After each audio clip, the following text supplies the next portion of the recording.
If I were to zoom into nature till the maximum zoom limit, what would I be looking at? What exactly are the fundamental building blocks of nature?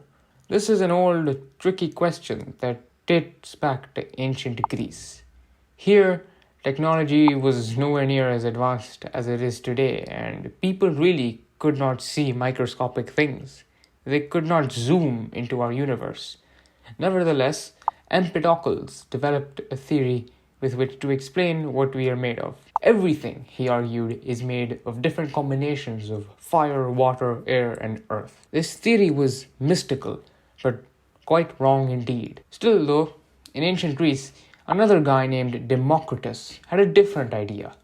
He said that everything is made of tiny, indivisible bits. If you cut something in half enough times, you will eventually reach a particle that cannot be cut any further. He called this particle atomos, which means uncuttable or indivisible. Aristotle found this idea ridiculous. Today, we call these indivisible particles atoms, but they are not actually indivisible. In the 1890s, the Englishman J.J. Thomson discovered the electron, which had a negative charge and was smaller than the atom. Thomson knew that overall atoms were neutral, so he assumed there were negative and positive charges that cancelled each other out. They were in equal numbers, and he believed they were arranged like this. It was basically the tiny negative charges floating around in a positive mass. It's kind of like this almond muffin, you know? The muffin cake is positive, whereas the crunchy almonds in it are negative. Oh yeah, that is delicious. The flavors are simply unbelievable. Then, around the 1910s, Ernest Rutherford directed beams of positively charged particles of radiation onto a sheet of gold foil.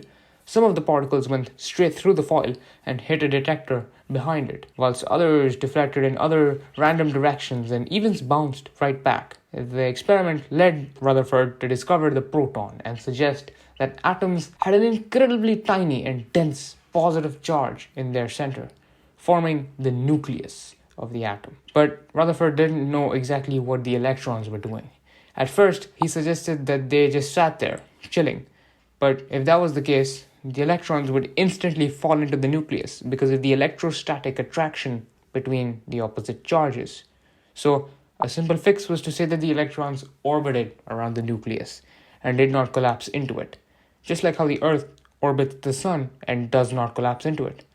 But according to Scottish physicist James-Clerk Maxwell, any accelerating particle will emit electromagnetic radiation, or light, and if the electron was orbiting and accelerating, therefore, it would continually emit radiation and lose energy, collapsing into the nucleus in less than a trillionth of a second. And so, once again, the atom unfortunately collapses. But this is where Danish physicist Dr. Niels Bohr butts in.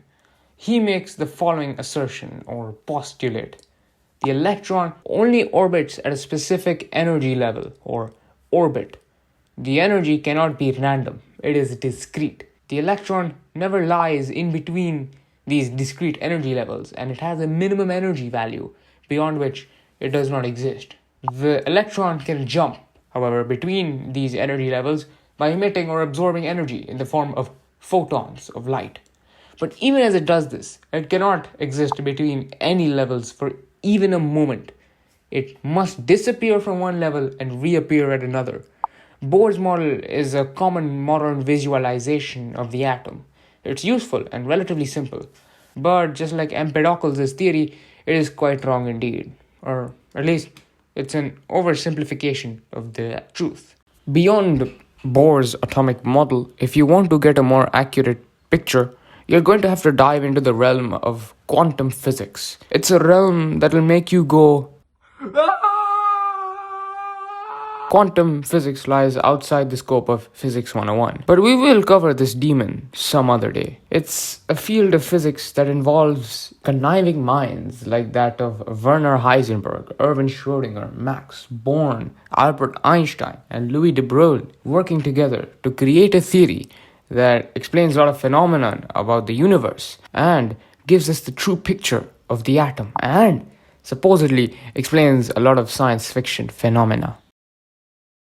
Hi, thank you for watching this video.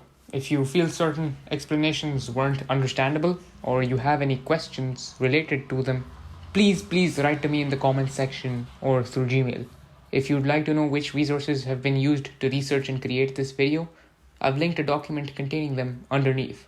I've also linked a short worksheet that you can solve to test your understanding of this topic. Goodbye.